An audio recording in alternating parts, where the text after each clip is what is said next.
আজ শুরু করলাম মায়ের পাঠ পর্ব 11 শ্রী শ্রী মায়ের কথা। মায়ের কথা নবজীবনের আহ্বান।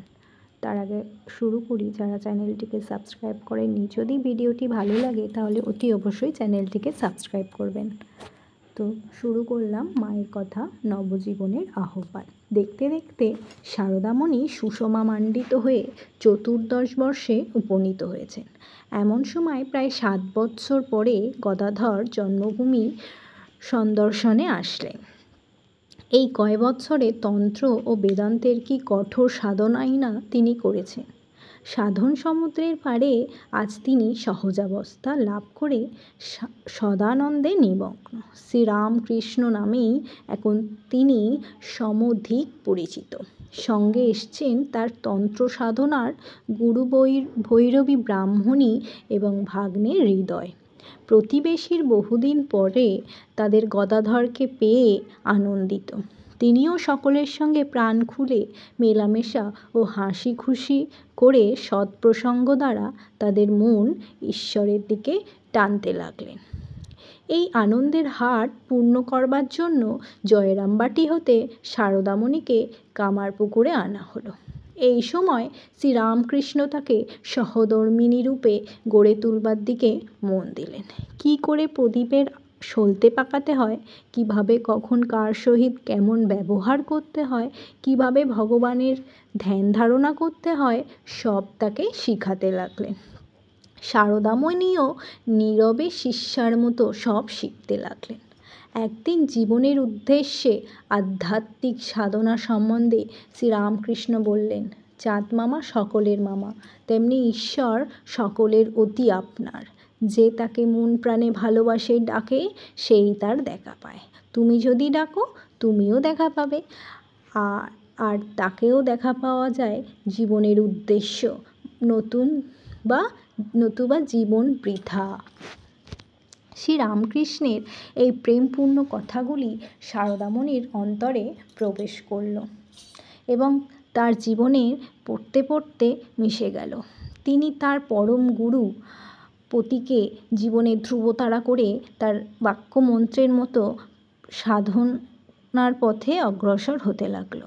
সেই সময়ের কথা বলতে বলতে পরবর্তীকালে তিনি বলছেন, তখন মনে হতো কে যেন হৃদয়ে একটি আনন্দের ঘর স্থাপন করে রেখেছে। বুকের ভিতর আনন্দ, চোখে মুখে আনন্দ যেন উপচে পড়ছে। শ্রীরামকৃষ্ণের ভালোবাসা পেয়ে তিনি নিজেকেও ভালোবেসে সারদা দেবীর আনন্দে ভরপুর হয়ে গেলেন। সুখে 7টি মাস 7টি দিনের মতো কেটে গেল। শ্রীরামকৃষ্ণ ফিরে গেলেন দক্ষিণেশ্বরে, আর সারদা দেবী চলে আসলেন জয়রামবাটিতে। শয়ন স্বপনে ধ্যানে জাগরণে তার সমগ্র সত্তা পরিপ্লুত করতে হলো এই কয়েক মাসের সুখস্মৃতি। তিনি ভাবতে লাগলেন, কে এই অপূর্ব মধুর পরম পুরুষ? লোকে যাকে পাগল বলে, যা স্ত্রী বলে, যা তাকে করুণার চোখে দেখে, কই আমি তো পাগলের কিছু দেখলাম না, বেশ সহজ স্বাভাবিক, তবে ঈশ্বরীয় কথার মতো ভগবদ্ভাবে বিভোর। কে এই মানব দেহ?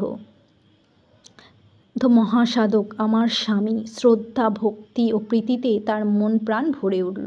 একটা সার্থক গর্ব ও গৌরব সর্বদা তাকে ঘিরে থাকত, যার বলে সংসারী লোকের উপহাস তিনি নীরবে উপেক্ষা করতে পারতেন। দিনের পর দিন কাটতে লাগলো, কিন্তু এবার যে দিন কাটে বছরের মতো। আবার কবে তিনি আসবেন, আবার কবে কাছে ডাকবেন, এই এক চিন্তায় সারদা দেবীর মনকে আচ্ছন্ন করতে রইল। মনে দৃঢ় বিশ্বাস, যিনি এত ভালোবেসেছেন তিনি নিশ্চয়ই সময় নিয়ে আসবেন, আবার কাছে ডাকবেন। কিন্তু কই, 1, 2, 3 করে 4টি বছর কেটে গেল, তিনি তো ডাকলেন না, আহ্বান তো আসলো না। তবে কি তিনি ভুলে গেলেন? না, লোকে যা বলে তাই ঠিক। যদি ঠিক হয় তবে তো তার কর্তব্য এখনও সেখানে গিয়ে স্বামীর সেবা করা। গ্রাম্য লোকের তাকে লক্ষ্য করে বলে তাই ঠিক। যদি ঠিক হয় তবে তো তার কর্তব্য এখনই সেখানে গিয়ে স্বামীর সেবা করা। গ্রাম্য লোকের তাকে লক্ষ্য করে বলল, আহা, মেয়েটার কি কপাল, কি দুর্গতি, সারদা আর সহ্য করতে পারে না। ধৈর্য বাঁধ এবার ভাঙল বুঝি। দোল পূর্ণিমায় সমাগত গ্রামের মেয়েরা অনেকে কলকাতায় যাবে গঙ্গা স্নান করতে। সারদা তাদের সহিত যাইবার ইচ্ছা শুনে এবং স্নেহময় পিতার সংসারে সৌভাগ্যহীনা কন্যার মতো অভিলাষ বুঝলেন এবং পথের বাধা ধীরে ধীরে চলতে লাগলেন। কিছু দূর যেতেই একখানা শিবিকা পাওয়া গেল। উঠতে গিয়ে সারদার আবার জ্বর আসলো, পাছে বিলম্ব হয় এই ভয়ে পিতাকে কিছু না বলে সারদা চুপ করে বসে রইলেন।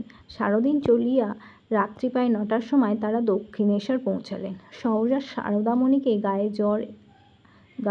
এইভাবে আসতে দেখে শ্রীরামকৃষ্ণ উদ্বিগ্ন হলেন। নিজের ঘরেই তার থাকবার ব্যবস্থা করে দিই। পত্যাদি গ্রহণের পর তাকে প্লথক ক্লান্তি দূর হলে শ্রীরামকৃষ্ণ বলতে লাগলেন, আহা, এতদিন পর তুমি এলে, আর কি আমার সেজবাবু আছে যে তোমার যত্ন নেবে? সেজবাবু মথুরামোহন বিশ্বাস রানী রাসমণির সেজ জামাই, মন্দিরের দেখাশোনা করতেন, শ্রীরামকৃষ্ণকে দেবতাজ্ঞানে সেবা করতেন। কিছুদিন পূর্বে তার দেহান্ত হয়েছে। যাই হোক, রামকৃষ্ণ সারদামণির ঔষধপথ্যের বিশেষ বন্দোবস্ত করে দেখাশোনা করতে লাগলেন। জ্বর 3-4 দিনের মধ্যেই সারিয়ে গেল। সারদামণির স্বামীর এই যত্ন ভালোবাসা পেয়ে বুঝলেন তার প্রাণের দেবতা আগের মতন আছে। বাইরের খোঁজখবর